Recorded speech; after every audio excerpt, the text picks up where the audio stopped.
আসসালামু আলাইকুম ভাই, এদেশে থাকতে হলে অনেক আরবি জানতে হবে। আজকে বেসিক কিছু শিখবো, চলুন শুরু করা যাক। আরবি তো শেষ নাই, অনেক আরবি আছে। ধীরে ধীরে শিখবো ইনশাল্লাহ। আর যে শব্দগুলো আমি দিচ্ছি এই শব্দগুলোর সাথে মানে মিলে দুইটা একটা মিলে বাক্য বানাবেন। আপনারাই বুঝতে পারবেন শব্দগুলো শিখা হইলে, মানে শব্দগুলো যদি কেউ মুখস্থ করে তখন দেখবেন অটোমেটিক এগুলা চলে আসছে।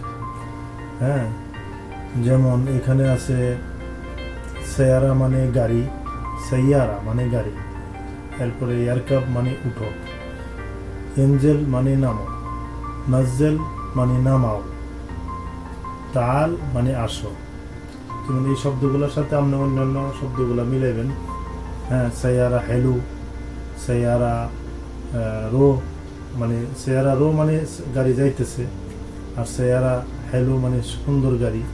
এরকম শব্দ মিলাইবেন একটা একটা করে। যখন শব্দগুলা আমি তো ডেইলি শব্দগুলা কম বেশি দিচ্ছি, ওই শব্দগুলা মুখস্থ হওয়ার পরেই আপনারা এটা মিলাইতে পারবেন। এরপরে এখানে আছে রো মানে যাও, আকেল মানে খাওয়া, আন্তা মানে তুমি। যেমন আন্তা রো মানে তুমি যাও, আন্তা রো মানে তুমি যাও। হ্যাঁ, এইভাবে শব্দের সাথে মিলাইতে হবে, তাইলে একটা বাক্য রূপান্তরিত হবে। দেখেন, ভাষাটা জানলে অনেক উপকার। এই দেশে ভাষার মূল্য অনেক বেশি, কারণ আরবিতে যদি কথা বলতে পারেন তাইলে অনেক সময় চাকরির ক্ষেত্রেও গুরুত্ব পায়। এটা বুঝতে হবে, যে দেশে যেখানে যাবেন সেই দেশের ভাষা জানতে হবে, নিয়ম যেটা। পাশাপাশি এখন আছে আনাফি আকেল মানে আমি খাইতেছি, ফুতুর মানে নাস্তা, গাদা মানে দুপুরের খাবার, আশা মানে ডিনার। এখানে আনাফি আকেল, আনা মানে আমি, ফি মানে ফি বুঝাইছে মাঝখানে, আকেল মানে আমি খাইতেছি এটা বুঝাইছে আর কি। ঠিক আছে। এরপরে ফুতুর মানে নাস্তা, ফুতুর শব্দ অর্থ নাস্তা মানে নাস্তা। আচ্ছা, গাদা মানে দুপুরের খাবার, গাদা এইভাবে বলে আর কি এরা।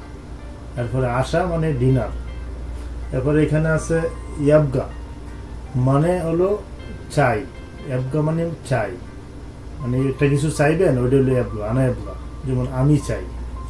তারপরে নম মানে ঘুমানো, হুয়া নাইম মানে সে ঘুমাচ্ছে, আনা নাইম আনা নম আমি ঘুমাবো, এরকম। তারপরে হোম একটা শব্দ দেখেন, হোম আছে, হোম মানে তারা বা তাদের, হোম বোঝায় তারা বা তাদের। ঠিক আছে। তারপরে খোফ মানে ভয়। হ্যাঁ, যেমন আমি লিখছি আন্তা খোফ মানে তুমি ভয় পাও।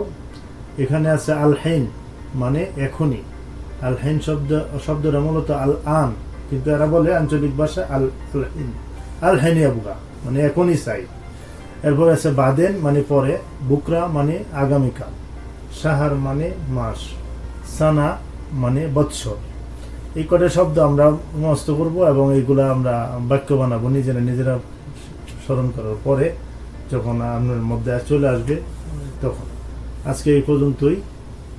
চ্যানেলটি লাইক এবং শেয়ার দিবেন দয়া করে, আর ইনশাল্লাহ দেখা হবে আগামীকাল।